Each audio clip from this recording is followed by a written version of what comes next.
आपका पहला सवाल से स्टार्ट करूंगा। आज हुआ क्या, ये दोनों तरफा ट्रेड किया बाजार ने।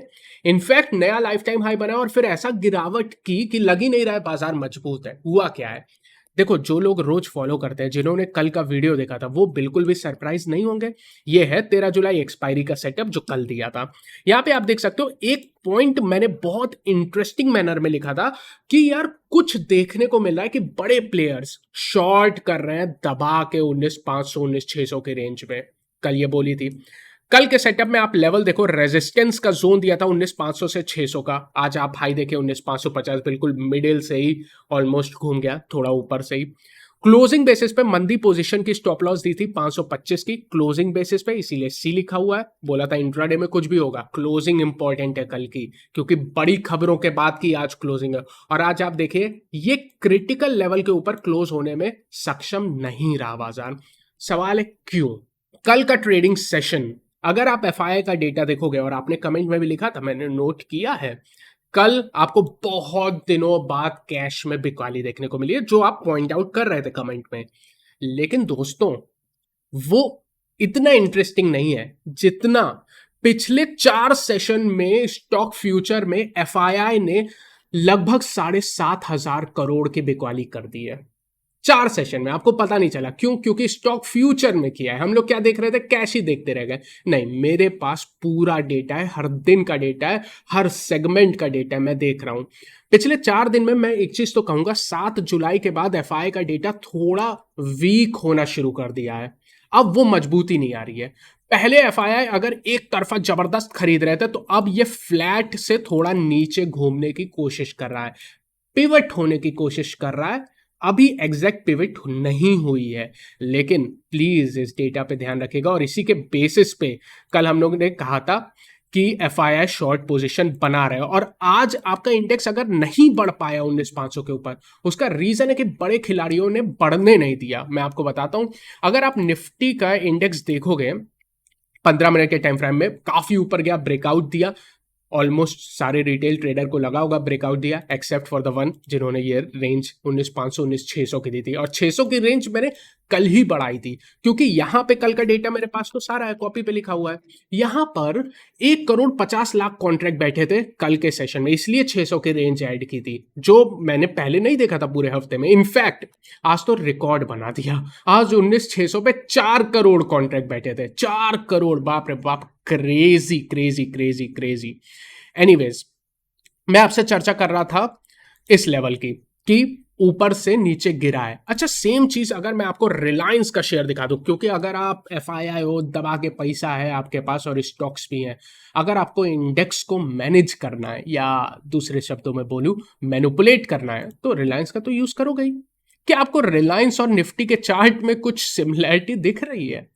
दिख रही है ना। सिंपल मैं आपको बताता हूं, ये बड़े खिलाड़ी कल शॉर्ट करके गए थे। मैंने कल ये बात आपको बोली थी, और मैंने ये बोला था, मुझे नहीं समझ में आ रहा क्यों शॉर्ट करके जा रहे हैं, लेकिन जबरदस्त शॉर्ट करके जा रहे हैं। उनकी पोजीशन फंस जाती अगर 19,500 के ऊपर क्लोजिंग दे देते, फंस जाती, क्योंकि 19,500 पे कल 2 करोड़ कॉन्ट्रैक्ट बना के गए थे। तो सुबह आप समझ ही सकते हो कि काफी ज्यादा ऐड हुए होंगे। 19,600 पे 1,40,00,000 कॉन्ट्रैक्ट थे, 3.5 करोड़ कॉन्ट्रैक्ट तो 500-600 की रेंज में थे, तो फंस जाते हैं एफआईआई। और एफआईआई के पास पैसे की ताकत है, उन्होंने इंडेक्स खींच दिया नीचे स्टॉक्स बेच के।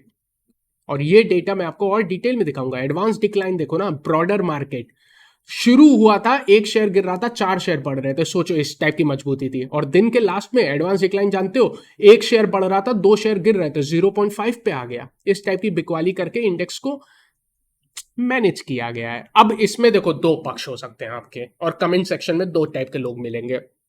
एक वो जो कहेंगे मार्केट मैनिपुलेटेड है, सब लोग चाहते हैं रिटेल पैसा लूज करे, ये वाली बातें करेंगे, जो कि सच है। और आपके विचार भी सही हैं, लेकिन उससे कोई फायदा है नहीं है यार। मतलब यार, मेरा हमेशा ओपिनियन ये रहता है कि रेदर देन कंप्लेनिंग, हम क्या कर सकते हैं। क्योंकि देखो, आपको पता है, हमको पता है, ट्रेडिंग क्या है, जीरो सम गेम है। कोई पैसा लूज करेगा तो भी दूसरा पैसा कमाएगा, बिल्कुल क्लियर है ना।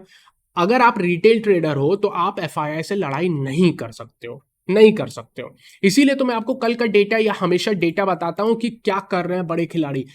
हम लोग ने कसम खाई है कि हम एफआईआई से लड़ाई नहीं करेंगे, क्योंकि उनके पास पैसे की ताकत है। हो सकता है आप कहो कि मार्केट मैनिपुलेटेड है, बट लीगल है यार, ऐसा ही होता है। और अगर हमें स्टॉक मार्केट में ट्रेडर बनना है, अगर आप इन्वेस्टर बनना चाहते हो कोई दिक्कत नहीं, लेकिन ट्रेडर बनना चाहते हो तो हम लोग एफआई से लड़ नहीं सकते हैं। आप ये नहीं कह सकते हो कि यार मार्केट में ये हो रहा है वो हो रहा है, कंप्लेन करने से कुछ नहीं होगा। हम लोग को सॉल्व करना पड़ेगा, और सॉल्व यही करना पड़ेगा, एफआई जहां पे शॉर्ट करे वहां पे तेजी की पोजीशन इग्नोर करो, क्योंकि इनके पास है पैसों की ताकत। सिंपल है, देखो हो सकता है कड़वी बात लगे लेकिन सच्चाई है, और मैं भी रिटेल ट्रेडर हूँ, इसीलिए मैं ये बात आपसे कह रहा हूँ। एफआई से लड़ाई नहीं करेंगे यार, चाहे अच्छा लगे चाहे खराब लगे, नहीं कर सकते हम। चाहे आप कह दो मार्केट मैनिपुलेटेड है, बट पैसा कमाना है तो उनके साथ ही रहना पड़ेगा, उनके अगेंस्ट नहीं रह सकते हैं। Anyways, this is the total take away of the market. और एफआई का डेटा यार प्लीज इस पे आगे भी ध्यान रखिएगा, ये थोड़ा सा अब बिकवाली के साइड जा रहे हैं। और क्या टेक अवे था हमारा दूसरा, आज बहुत सारी खबरें आई थी ना, उनके बारे में भी चर्चा करना है। आज का वीडियो हो सकता है लंबा हो, क्योंकि दोस्तों बहुत चीजें हैं चर्चा करने को, बट प्लीज इसको आप देखिएगा, बहुत इंटरेस्टिंग है। रिजल्ट्स की पहले बात कर लेते हैं हम। आईटी सेक्टर का रिजल्ट, टीसीएस, एचसीएल टेक, किस टाइप के नतीजे थे? बेकार नतीजे थे, to be very true. HCL tech के तो खराब थे ही, मुझे तो टीसीएस के भी खराब लगे, या बहुत आप मतलब मैं पुश करके बोल दूं तो एवरेज नतीजे थे। जिस तरह से हेडलाइन लिखी जा रही थी ना डिफरेंट अखबारों में, बीट दी एस्टिमेट, कहीं से बीट दी एस्टिमेट नहीं थे, नतीजे एवरेज थे एट बेस्ट टीसीएस के। फिर आप कहोगे तो बढ़ क्यों गया भाई? टीसीएस भी बढ़ रहा है, आईटी सेक्टर पूरा बढ़ रहा है, क्यों बढ़ रहा है? वो इसलिए नहीं बढ़ रहा कि नतीजे बहुत कुछ अच्छा था या कुछ अच्छा दिख रहा है, ऐसा कुछ नहीं है। दूसरी वाली खबर की वजह से बढ़ रहा है। दूसरी खबर आपको याद है ना, कल ग्लोबल खबर आने वाली थी, भारत का महंगाई का डेटा आने वाला था, लेकिन उससे ज्यादा इंपॉर्टेंट यूएस का महंगाई डेटा आने वाला था। यूएस का महंगाई डेटा गिर के आया है, अब उसके भी डिटेल में जा सकते हैं क्यों गिर के आया है, बेस इफेक्ट है, एक्सेट्रा एक्सेट्रा। बट मैं कोई इकोनॉमिस्ट नहीं हूं, मैं मार्केट को ट्रैक करता हूं, मैं मार्केट एनालिस्ट हूं। अगर आप मार्केट एनालिसिस करोगे तो आपको देखने मिलेगा कि उस न्यूज का प्रभाव का पड़ा है। डॉलर इंडेक्स ब्रेक डाउन हो गई है, ब्रेक डाउन का प्रभाव पड़ेगा पॉजिटिव, ये अच्छा है स्टॉक मार्केट के लिए। पोस्ट इन्फ्लेशन डॉलर इंडेक्स में ब्रेक डाउन हो गया और बॉन्ड यील्ड में भी गिरावट हो गई, ये दोनों चीजें ही पॉजिटिव संकेत दे रही है। तो अगर फोर्थ पॉइंट पे आप फोकस करो, ये पॉजिटिव है, पूरे ग्लोबल मार्केट के लिए पॉजिटिव संकेत आ रहे हैं यूएस से, जिसकी वजह से आपका कुछ सेक्टर्स को फायदा होगा। उसमें कौन से सेक्टर्स हैं? आईटी सेक्टर, मेटल्स, रियलिटी, और एनबीएफसी का डायरेक्ट लिंक तो नहीं है, लेकिन एनबीएफसी हमारे डोमेस्टिक, और इस कारण से दोनों ये चार सेक्टर आपके फोकस में रहने चाहिए। इस खबर के बाद बोला था ना खबर का वेट करना, उस खबर का प्रभाव इन चार सेक्टर पे पॉजिटिवली पड़ेगा, इस पे ध्यान रखना। अगले 1 से 2 क्वार्टर के लिए ये सेक्टर्स आपके वॉच लिस्ट में होने चाहिए। आइए आप डिटेल में चर्चा कर लेते हैं। उम्मीद करता हूं सिंपल शब्दों में आपको सारी चीजें समरी में पता चल चुकी हैं कि आज हुआ क्या और क्यों हुआ है, वो ज्यादा इंपॉर्टेंट है। क्या हुआ है, रेड कैंडल बन गई, ये था वो था, वो करना आसान है, नहीं, क्यों हुआ है उसके पहले एक दिन पहले बताना कि ये पोजीशन बन रही है, यहां पे सावधान रहना, ये है रेंज रेजिस्टेंस की, वो आपका पैसा एटलीस्ट बचाएगी। थोड़ा टेक्निकल एनालिसिस की चर्चा करते हैं। अगर आज आप निफ्टी का कैंडल देखोगे तो एक रेड कैंडल का फॉर्मेशन हुआ है, वॉल्यूम अच्छे वॉल्यूम पे हुआ है, रेजिस्टेंस 19,550 के ऑलमोस्ट 19,600 की तरफ बढ़ा था, लाइफ टाइम हाई बना के भाई साहब वापस आए हैं। सपोर्ट 19,400 पे लिया है। 19,400 पे भी सपोर्ट क्यों लिया है? क्योंकि मैसिव ऑप्शन कॉन्ट्रैक्ट्स थे। दिखाई देता हूं यार, आज गिरावट के भी पीछे यही थे, लॉन्ग फंस गई थी। यहां पे देखो ना, 19,500 के कॉन्ट्रैक्ट में आपको दिखा रहा हूं, लगभग आप देखोगे 2 बजे के आसपास निफ्टी में 19,500 पे लगभग 2,80,00,000 या 2,90,00,000 कॉन्ट्रैक्ट थे, और आधे घंटे बाद ये कॉन्ट्रैक्ट 90 लाख बचे। 2 करोड़ कॉन्ट्रैक्ट कट गए 19,500 के तेजी के, और मंदी वाले तो दबा के मंदी कर ही रहे हैं, वो आप देख ही रहे हो। तो ये है ऑप्शन चेन, काफ़ी चीज़ें आपको बता देती है, कई बार पहले बता देती है, कई बार लेट बताती है, इसीलिए हम लोग टेक्निकल ऑप्शन चेन मिला के ही लेवल्स निकालते हैं, कोई एक चीज़ पे 100% फोकस नहीं करते हैं। आप जानते हो मेरी स्ट्रैटेजी TOF स्ट्रैटेजी फॉलो करते हैं। एनीवेज, निफ्टी में इसलिए लास्ट में प्रॉफिट बुकिंग आपको देखने को मिली। मोमेंटम की जो हम लोग चर्चा कर रहे थे, मोमेंटम आप देख सकते हो, मैकडी इंडिकेटर है आपके सामने, मोमेंटम इंडिकेटर, यहां पे एक निगेटिव कन्वर्जेंस हो रहा है, क्रॉसओवर अभी हुआ नहीं है लेकिन होने वाला है। आप देख सकते हो हिस्टोग्राम लगातार नीचे गिर रहा है, मोमेंटम लूज हो रहा है लाइफ टाइम हाई पे, जो आपको टेक्निकली दिख रहा होगा, इंडिकेटर से आपको वही सेम बात इंडिकेटर भी बता रहा है। शॉर्टर टाइम फ्रेम पे आप देखोगे बिल्कुल गिरावट हुई और बड़ी गिरावट 2 बजे के बाद ही आई थी। ये है 19,500 के फंसे हुए कॉन्ट्रैक्ट के कटने की वजह से। तो रीजनिंग ऑप्शन चेन में लगभग 2 करोड़ कॉन्ट्रैक्ट कट गए आधे घंटे के अंदर। और 19,600 वालों की तो बात भी नहीं करेंगे। अच्छा, 19,600 का एक बार कॉन्ट्रैक्ट दिखा दूं आपको, मतलब ये जो नंबर ऑफ कॉन्ट्रैक्ट्स है ना, वो देख के ही अलग मजा है।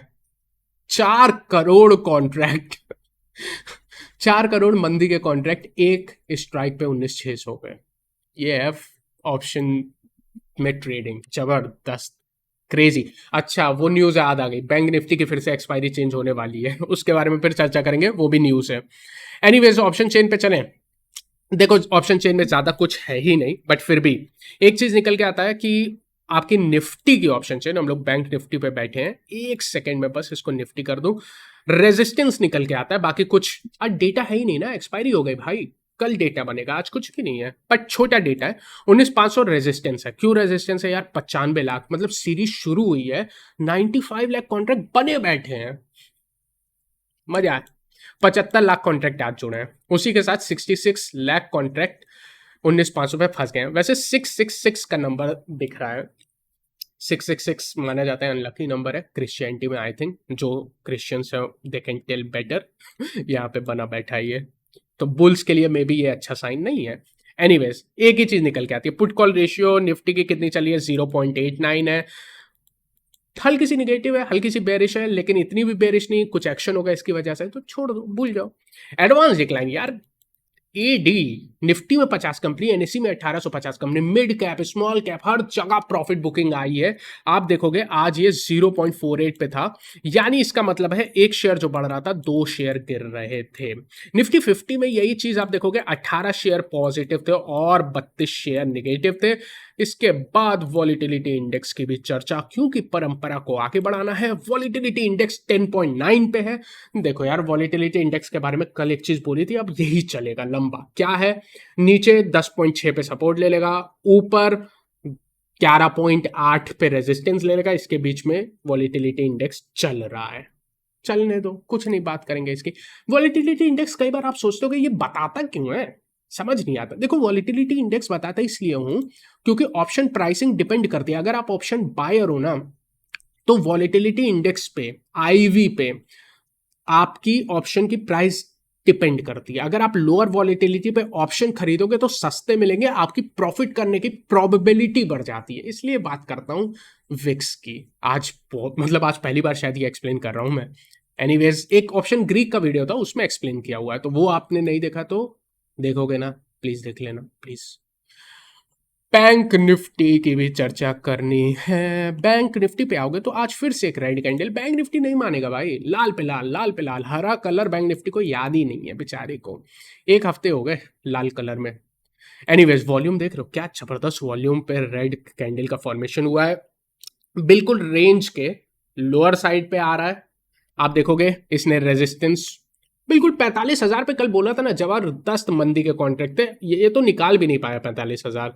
45,100 पे ही रिवर्सल आ गया और नीचे बिल्कुल 44,500 के सपोर्ट के आसपास से सपोर्ट लिया।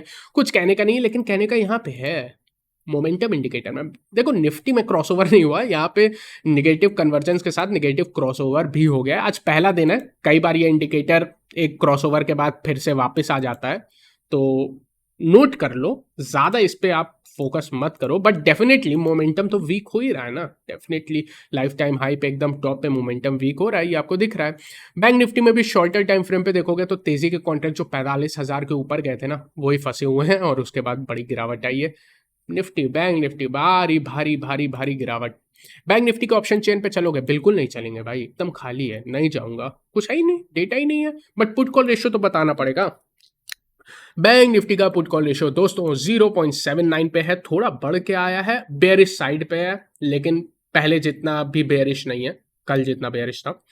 Advance decline Nifty, bank Nifty में 4 शेयर ऊपर थे, 8 शेयर नीचे थे, लेकिन अब आ रहा है इंटरेस्टिंग हमारा indicator, PSU bank. Oh my God, PSU bank को हुआ क्या है बेचारा, आज तो एक रिवर्सल का संकेत दे दिया यार।